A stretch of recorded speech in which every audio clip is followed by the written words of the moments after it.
अस्सलाम वालेकुम, आप देख रहे हैं GTV न्यूज़ और मैं हूं शाइस्ता इकबाल और मैं हूं साजिद हसन। पेट्रोलियम मसनूआत की कीमतों में इजाफे के बाद मुल्क में महंगाई की शरह 22 माह की बुलंद तरीन सतह पर पहुंच चुकी है। वफाकी दायरा शुमारियात के बयान में बताया गया है कि दिसंबर 2021 में महंगाई की शरह में 12.3% का इजाफा हुआ।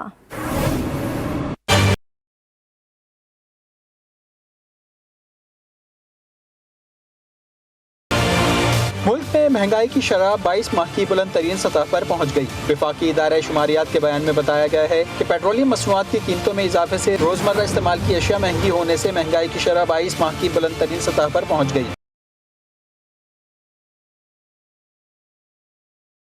इदारा शुमारियात के एदाद शुमार के मुताबिक साल 2021 के दौरान तसलसल से महंगाई की शिद्दत बढ़ी। दिसंबर 2021 में महंगाई की शरह में 12.3% इजाफा हुआ। नवंबर 2021 में महंगाई 11.55% रही। दिसंबर 2020 में अफराती ज़र की शरह 8% थी। 2020 के 6 माह में महंगाई की शरह 8.63% रही। इदारा शुमारियात की रिपोर्ट के मुताबिक कुकिंग ऑयल 59.3, घी 56.3, गंदम 14.6 और चीनी 13.28% महंगी और बिजली के नरखों में 59.3% इजाफा हुआ। तर्जुमान वज़ारत ख़ज़ाना मुज़म्मिल असलम ने दावा किया है कि नवंबर से दिसंबर तक मुल्क में महंगाई नहीं बढ़ी और खाने पीने की अशिया की कीमतें नीचे आना शुरू हो गई। कराची प्रेस क्लब में न्यूज़ कॉन्फ्रेंस करते हुए मुज़म्मिल असलम का कहना था कि माली साल 2021 में शरह नमू 4% रही। रबा बरस IT सेक्टर में एक्सपोर्ट $4 अरब हो जाएगी। उन्होंने कहा कि IMF ने 700 अरब के टैक्सेस लगाने का कहा था, लेकिन हुकूमत ने 350 अरब रुपए के टैक्स बढ़ाए।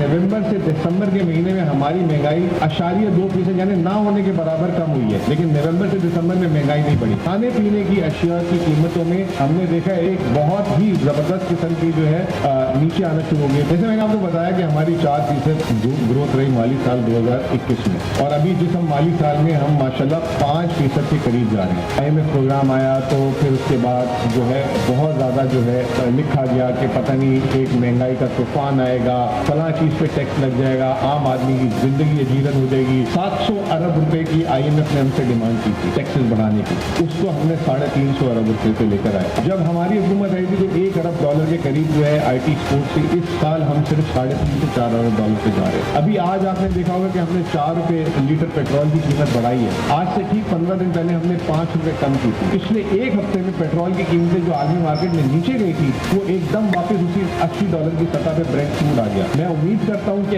आने वाले दिनों में रिव्यूज अच्छे आ रहे हैं, पेट्रोल की कीमतें नीचे आएंगी और जरूर।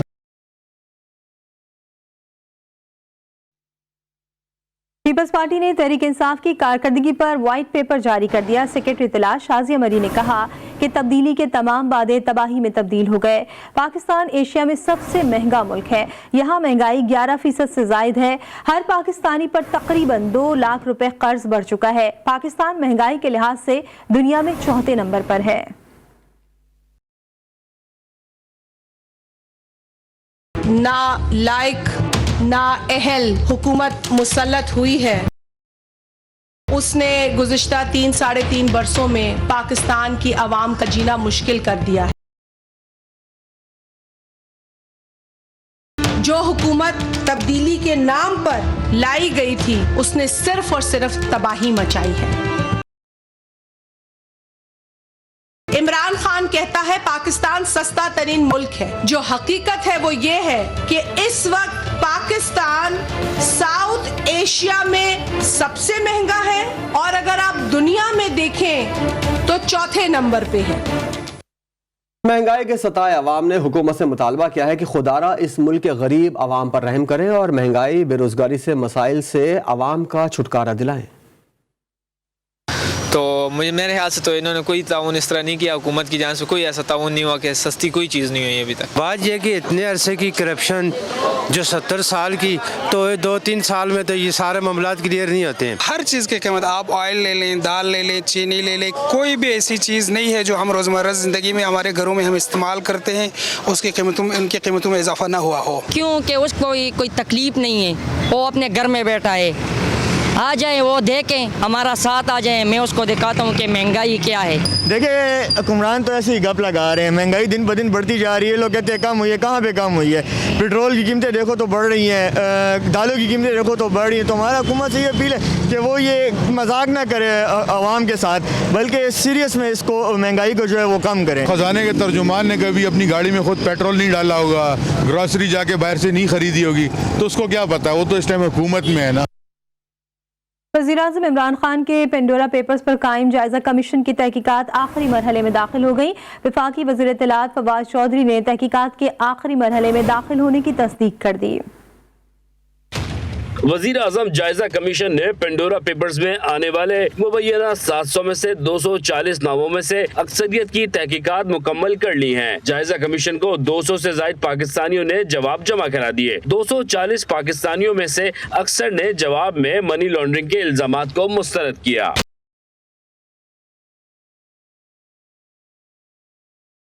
ICIJ ने मुबैना 700 में से 240 नाम वजीर आजम जायजा कमीशन को दिए। जायजा कमीशन को मौसूल होने वाले 240 नामों में से 40 पब्लिक ऑफिस होल्डर्स, ब्यूरोक्रेट्स शामिल हैं।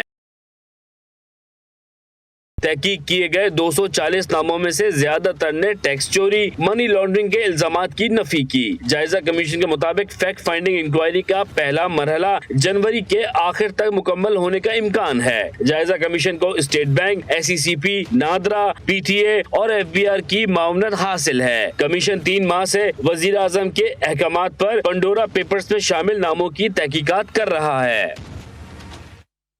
इस्लाम, मुआशरा और इखलाकी बेदारी के उन्वान से होने वाले सेमिनार से खिताब करते हुए वज़ीर-ए-आज़म इमरान खान का कहना था कि हुज़ूर अकरम सल्लल्लाहु अलैहि वसल्लम ने इखलाकियात के मयार को बुलंद किया। उनका कहना था कि इंसाफ और कानून की हुक्मरानी से ही कौमें तरक्की करती हैं। रियासत मदीना में कानून की हुक्मरानी को बहुत अहमियत हासिल थी। We are the followers of the Holy Prophet, peace be upon him. I just want to, in that period 622 to 632, did the Prophet raise the level of ethics and morality of the society first before they became this great nation? And is it possible that if you do not have a certain level of morality in a society, that whether that society can dispense justice? Because justice and rule of law, from my whole experience in international politics, that is the base of a civilized society. Islamabad high court ने मरियम नवाज और शाहिद खाकान अब्बासी के खिलाफ तौहीन अदालत की appeal खारिज कर दी। अदालत ने साबिक chief justice Pakistan justice Saqib Nisar पर तनकीद करने पर मुस्लिम लीग नून के रहनुमा शाहिद खाकान अब्बासी और मरियम नवाज के खिलाफ दायर तौहीन अदालत की अपील खारिज करने का तहरीरी फैसला जारी कर दिया। अदालत ने chief justice Islamabad high court Athar Minallah का फैसला बरकरार रखते हुए कहा है कि किसी के मुतालबे पर तौहीन अदालती कार्रवाई नहीं की जा सकती।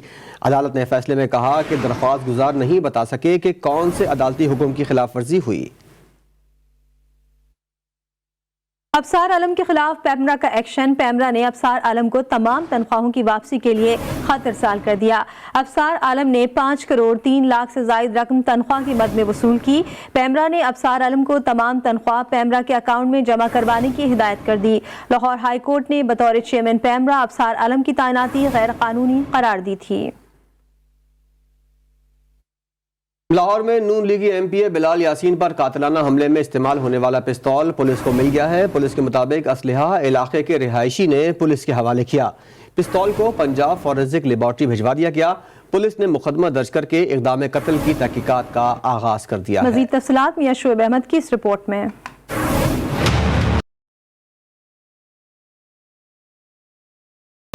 कातलाना हमले में जख्मी होने वाले नून लीगी MPA बिलाल यासीन को सर्जरी के बाद मियां अस्पताल के सर्जिकल टावर मुंतकिल कर दिया गया। MS मियां अस्पताल के मुताबिक बिलाल यासीन के पेट में लगने वाली गोली ने किसी उज़्व को मुतासिर नहीं किया। कूल्हे की हड्डी फ्रैक्चर हुई जिसका ऑपरेशन कर दिया गया। बिलाल यासीन का वीडियो बयान में कहना था कि मेरा ऑपरेशन हो गया है, गोली निकाल दी गई है, मैं अकेला घूमने वाला बंदा हूँ, मेरे खिलाफ क्या साजिश होगी। जिन लोगों ने मेरे तक दुआएं पहुँचाई हैं, मेरा ऑपरेट सारी रात होता रहा, सारी रात लोग जिस तरह पूरा लाहौर मोहब्बत कर रहा था, मैं बाल ही नहीं खोल लेते मैं। बिलाल यासीन पर हमले की सीसीटीवी फुटेज सामने आ गई। हमलावरों ने बगैर नंबर प्लेट की मोटरसाइकिल इस्तेमाल की। हमलावरों की तलाश के लिए 3 टीमें तश्कील दी गयी। हमले का मुकदमा बिलाल यासीन की मुद्दियत में थाना दाता दरबार में दर्ज किया गया। कैमरामैन राना जैन के साथ मियां शोएब अहमद, GTV न्यूज, लाहौर। कराची के इलाके लियाकताबाद में शकील कल्ब बेटे ने छुरियों के वार से मां को कत्ल कर दिया।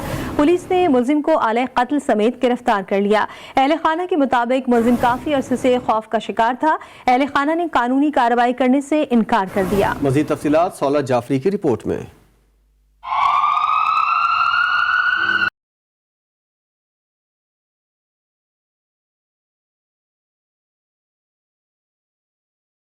शकील कल्ब व नाखलफ बेटे ने अपने हाथों से जन्नत गंवा दी। कराची के इलाके लियाकताबाद नंबर 1 में बेटे ने मां को छुरियों के वार करके कत्ल कर दिया। SSP सेंट्रल मलिक मुर्तजा तबस्सुम ने GTV न्यूज से बात करते हुए बताया कि बिलाल कई बरसों से बेरोजगार था। इब्तिदाई तौर पर फ्रस्ट्रेशन का मामला लगता है। पुलिस मुख्तलिफ पहलुओं से तफ्तीश कर रही है। बगर बिलाल नामी शख्स है जिसमें जो पढ़ा लिखा नौजवान है और इसमें ये वेब डिजाइनर है पेशे के हिसाब से। 3-4 महीनों से बेरोजगार था। बस यही एक फ्रस्ट्रेशन थी और अपरेटली कोई रीजन नहीं आई। इसने अपनी वालदा जो कि 55 साला शाहीन सौदा इकबाल है उसको छुरियों के वार किए। छुरी टेढ़ी हो गई तो फिर इसने कैंची उठा ली और फिर कैंची से उसको मारा। उसका भाई बिलाल छुड़ाने के लिए उसको आया तो बिलाल का हाथ भी जख्मी हुआ है। माहिर नफ्सियात डॉक्टर जमील कहते हैं कि बिलाल जहनी बीमार मालूम होता है। नफ्सियात के मसाइल होते हैं तो अजीब अजीब आवाजें सुनाई देती हैं और कोई किसी पर भी शक कर सकता है। साइकोसिस होता है वो इस तरह की बीमारी होती है जिसमें इंसान रियलिटी में नहीं रहता है। वो उनके अंदर मुख्तलिफ तरह की जो है ना नफ्सियाती अलामात शुरू होती है। उनके कानों के अंदर आवाजें आना, लोगों पर शक करना, मुआशरा से कट के रहना, हकीकी दुनिया से कट के रहना और अपने मौक़िफ़ को दुरुस्त समझना, बाकी लोगों को गलत समझना। तो इस सारी जो फिनोमेना होता है इसको हम साइकोसिस कहते हैं। पुलिस ने मुलजिम बद्र को आला कत्ल समेत गिरफ्तार कर लिया। अहले खाना ने मुलजिम के खिलाफ कार्रवाई करने से इनकार कर दिया और कहा कि मुलजिम बद्र पिछले कुछ दिनों से खौफ का शिकार था। मैं चाय बना रहा था, बस ये माँ से उसने कुछ बात करी है। उसके बाद पता नहीं क्या हुआ, एकदम ही वो चीखने लगी तो मैंने बोला क्या हो गया। मैं चाय छोड़ के भागा इनकी तरफ। मैंने इसके हाथ से छुरी पकड़ो, कोई वजह नहीं है, दिमाग इसका आउट हुआ है, रात में लेटा है अपनी माँ के पास। तो कह रहा मुझे डर लग रहा, बस ये कह रहा था। तो वो जैसी आवाज़ आई मैं भाग के आया तो देखा तो ये बदर जो है वो छुरी हाथ में पकड़ा हुआ और उनके वालिद साहब नीचे लेटे हुए, वो उसको पकड़ के और दूसरा वाला भाई छुड़वाने की कोशिश कर रहा था लेकिन वो छुरी हाथ में थी, छोड़ नहीं रहा था। अब्बासी शहीद अस्पताल में जरूरी कार्रवाई के बाद पुलिस ने लाश फुरसा के हवाले कर दी। साले नौ को खुशामदीद कहते हुए नए ख्वाब सजाते हुए जश्न मनाया जाता है।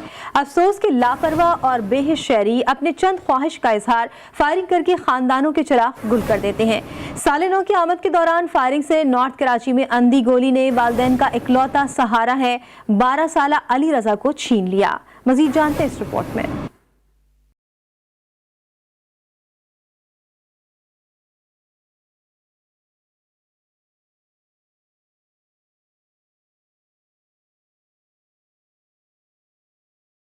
साले नौ का जश्न मनाने के दौरान इंतजामिया की जाने से हवाई फायरिंग पर दफा 144 पर पाबंदी महज दावे ही साबित हुए। रात 12 बजते ही शहर गोलियों की तरतराहट से गूंज उठा। नॉर्थ कराची में अंधी गोली ने माँ बाप से इकलौता बेटा छीन लिया। साले नौ के मौके पर जहां दुनिया भर की तरह शहरियों ने खुशियां मनाई, वहीं कराची के इलाके नॉर्थ कराची में एक घर मातम कद्दा बन गया। मकतूल के वालिद कहते हैं 12 साला अली रजा मेरे साथ घर की दहलीज पर बैठा था कि अचानक उसे गोली आकर लगी।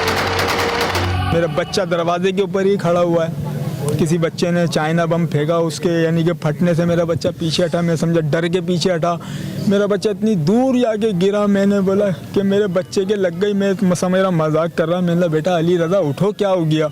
नहीं उठ रहा मेरा बच्चा। जब मैंने उसको उठाया, मैंने हाथ लगाया, मेरा पूरा हाथ खून में भर गया। मकतूल अली रजा के अहले मोहल्ला ने भी शदीद गम गुस्से का इजहार किया है। हवाई फायरिंग चल रही थी, उसके साथ में आके इसके यहाँ लगी। उसके माँ बाप के ऊपर क्या गुजर रही है, औलाद पे क्या गुजर रही है, बिल्कुल किसी किस्म का वो नहीं। जो भाई ने फरमाया ना, अस्पताल भी लेके गए, उधर भी कोई कार्रवाई नहीं। शहर भर में हवाई फायरिंग होती रही और कानून नाफिज करने वाले इदारे सोते रहे। फायरिंग के वाक़यात में खवातीन और बच्चों समेत 16 अफराद जख्मी भी हुए।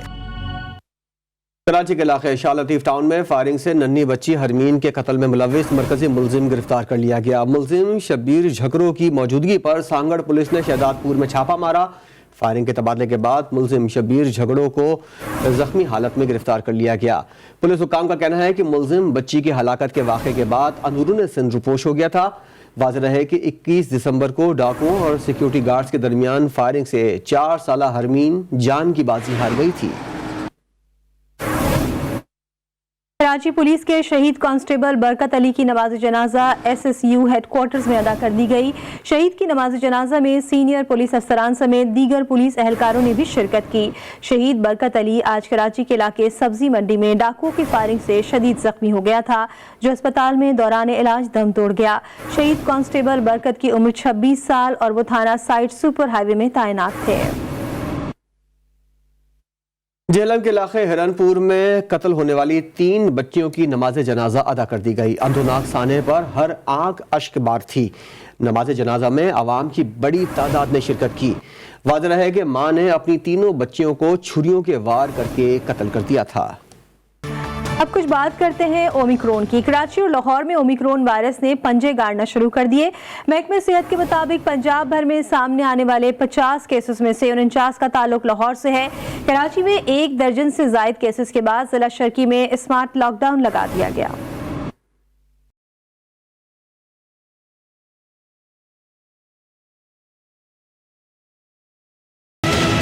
कोरोना वायरस की नई किस्म ओमिक्रॉन ने दहशत फैला दी। लाहौर में तेजी से फैलने लगा। महकमा सेहत के मुताबिक पंजाब भर में सामने आने वाले 50 केसेस में से 49 का ताल्लुक लाहौर से है, जबकि लाहौर में कोरोना मस्बत आने की शरह 2% हो गई और गुज़िश्ता रोज शरह 3% थी। सेक्रेटरी सेहत पंजाब का कहना है कि ओमिक्रॉन वायरस की तशखीस बहुत पेचीदा है और PCR टेस्ट के जरिए भी उसकी तस्दीक नहीं हो सकती। जेन सीक्वेंसिंग के जरिए 3 दिन में ओमिक्रॉन वायरस की तस्दीक हो रही है। महकमा सेहत पंजाब के मुताबिक 50 केसेस में से सिर्फ 1 का ताल्लुक बहावलपुर से है। कराची वालों के लिए अभी भी वक्त है कि एहतियात का दामन थाम लें। गुलशन इकबाल में 1 दर्जन से ज़ायद अफराद में ओमिक्रॉन की तशखीस हुई, जिसके बाद जिला शर्की में स्मार्ट लॉकडाउन लगा दिया गया। 14 जनवरी तक जारी रहने वाले माइक्रो स्मार्ट लॉकडाउन वाले इलाकों में किसी भी किस्म के इज्तिमात पर पाबंदी होगी। सिंध हुकूमत के तरमीमी बल्दियाती बिल के खिलाफ जमात इस्लामी का सिंध असम्बली के बाहर धरना जारी है। धरने में मकामी रहनुमाओं समेत कारकुन भी शरीक हैं। धरने की ताज़ा तरीन सूरत हाल जानने के लिए हमने राब्ता किया है। हमारे नुमाइंदे बुरहान मुस्तफ़ा इस वक्त हमारे साथ मौजूद हैं। बुरहान, जरा बताइएगा इस वक्त धरने में क्या सूरत हाल है, क्या मुतालबात सामने आए? जी बिल्कुल, इस वक्त मैं सिंध असम्बली के बिल्कुल बाहरी मौजूद हूँ, जहाँ गुज़िश्ता रोज़ जमात इस्लामी की जानिब से एक एहतजाजी धरना दिया जा रहा था। आज दूसरा रोज़ है, इस वक्त भी एहतजाजी धरना जारी है। धरने से हाफिज़ नईमुर रहमान जो है वो खिताब भी कर रहे हैं और इनका कहना है कि जब तक हमारे मुतालबात नहीं माने जाएंगे एहतजाजी धरना जो है जारी रहेगा। मेरे कैमरामैन अली जाफरी आपको दिखा सकते हैं कि इस वक्त शुरका की बड़ी तादाद जो है वो एहतजाजी धरने में मौजूद है और शुरका का यही कहना है कि जब तक हमारे मुतालबात नहीं माने जाए एहतजाजी धरना जो है वो जारी रहेगा। सिंध तरमीमी बल्दियाती निज़ाम का जो काला कानून है उनके खिलाफ ये एहतजाजी धरना दिया जा रहा है। सिंध में जो बटेरों का कानून है नहीं होते धरना जारी रहेगा। बुरहान मुस्तफ़ा कराची से अपडेट कर रहे थे, आपका शुक्रिया। अब आपको बताएं, गिलगित और स्कर्दू में बर्फबारी रात गए जारी है। आसमान से गिरते बर्फ के गालों ने गिलगित बल्तिस्तान में सर्दी में शदीद इजाफा कर दिया है। स्कर्दू, हुंजा, निगर और गजर, नोमल, नलतर और जगलोट में भी बर्फबारी का सिलसिला जारी है। बर्फबारी की वजह से शदीद सर्दी की लपेट में ये इलाके आ गए हैं और दर्जा हरारत -2 डिग्री सेंटीग्रेड हो गया है। बर्फबारी के बायस बालाई अजला में लोग घरों तक महसूर हो गए हैं। खैबर पख्तूनख्वा के मुख्तलिफ हिस्सों में ज़लज़ले के शदीद झटके महसूस किए गए। मालाकन, बडग्राम, लोअरदीर, स्वाबी, चित्राल, गिजर, गिलगित, जगलोट और मुज़ाफ़ाती इलाकों में ज़लज़ले के झटके महसूस किए गए। ज़लज़ले से लोगों में खौफ हरास फैल गया और लोग कलमा तैयबा का बिर्द करते हुए घरों से बाहर निकल आए। ज़लज़ला पैमा मरकज़ के मुताबिक ज़लज़ले की शिद्दत रेक्टर स्केल पर 5.3 रिकॉर्ड की गई। ज़लज़ले की गहराई 108 किलोमीटर और मरकज़ अफगानिस्तान ताजिकिस्तान बॉर्डर था। पाक भारत ने नए साल के आगाज पर एटमी तनसीबात और कैदियों की फहरिस्तों का तबादला किया है। दस्तावेजात के मुताबिक भारत की तहवील में 282 सिविल पाकिस्तानी और 73 माहीगीर हैं। पाकिस्तान में भारत के 51 सिविल और 577 भारतीय माहीगीर कैद हैं। तर्जुमान दफ्तर खारजा के मुताबिक एटमी तनसीबात की फहरिस्तों का तबादला 31 दिसंबर 1988 के मुआहदे के तहत साल में 2 बार किया जाता है। एटमी तनसीबात और कैदियों की फहरिस्त इस्लामाबाद में भारतीय हाई कमीशन के हवाले की गई। भारतीय वजारत खारजा ने भी एटमी तनसीबात और कैदियों की फहरिस्त पाकिस्तानी हाई कमीशन के हवाले की। साल के पहले रोज मकबूजा कश्मीर में अफसोसनाक वाकया पेश आया। रात गए माता दशनी देवी की मंदिर में भगदड़ मचने से 12 अफराद हलाक हो गए, जबकि दर्जन से ज्यादा अफराद जख्मी भी हुए। जख्मियों को नारायणा अस्पताल मुंतकिल कर दिया गया। मरने वालों में 2 खवातीन भी शामिल है। हादसा मकामी वक्त के मुताबिक रात 2:45 बजे उस वक्त पेश आया जब मंदिर में जायरीन की बड़ी तादाद मौजूद थी। जम्मू कश्मीर के लेफ्टिनेंट गवर्नर मनोज सिन्हा ने वाक़े की आला सतह पर इंक्वायरी का हुक्म दे दिया। साल नौ के आगाज के साथ ही रात गए सारी रुकावटें अबूर करते हुए भारत से नायाब नस्ल का हिरन कसूर शहर पहुंच गया। नायाब नस्ल का जंगली हिरन मोहल्ला रोड कोट की गलियों और बाजारों में गश्त करता हुआ पाया गया, जहां पर उसे देखने के लिए शहरियों की बड़ी तादाद घरों से बाहर निकल आई। हिरन की टांगें मामूली जख्मी हैं और इत्तला मिलने पर वाइल्ड लाइफ के अमले ने हिरन को अपनी तहवील में ले लिया है। कराची के चिड़ियाघर की हथनी 16 बरस की हो गई। सालगिरह की दिलचस्प तकरीब में बच्चों ने मिलकर केक काटा। शहरियों की बड़ी तादाद ने मधुबाला को मुबारकबाद भी दी।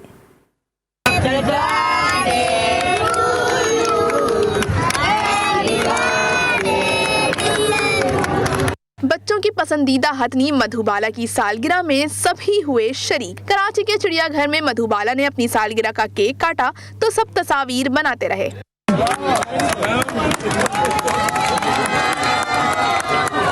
तकरीब में शहरियों की बड़ी तादाद शरीक हुई। इस मौके पर मेहमान खुसूसी एडमिनिस्ट्रेटर कराची मुर्तज़ा वहाब ने KMC की काविशों को सराहा।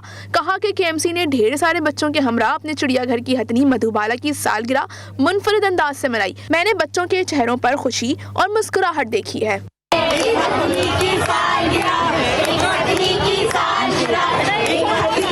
बच्चों ने मधुबाला की सालगिरह पर मिलकर गीत गाया, खूब एंजॉय किया।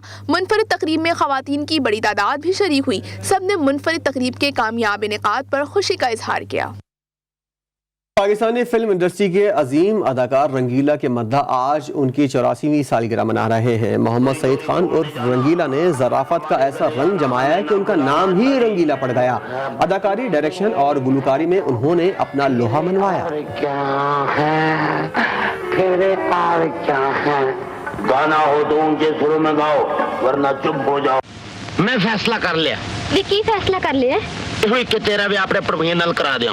दे तेनू ਇਹੋ ਜੀ ਗੱਲ ਕਰਦੇ शर्म नहीं आउंदी? शर्म ते आउंदी है, पर मेरा प्रभु बड़ा बेशर्म हैगा। एक ब्रेक के बाद हेडलाइन के साथ फिर हाजिर होंगे। देखते रहिए GTV न्यूज़।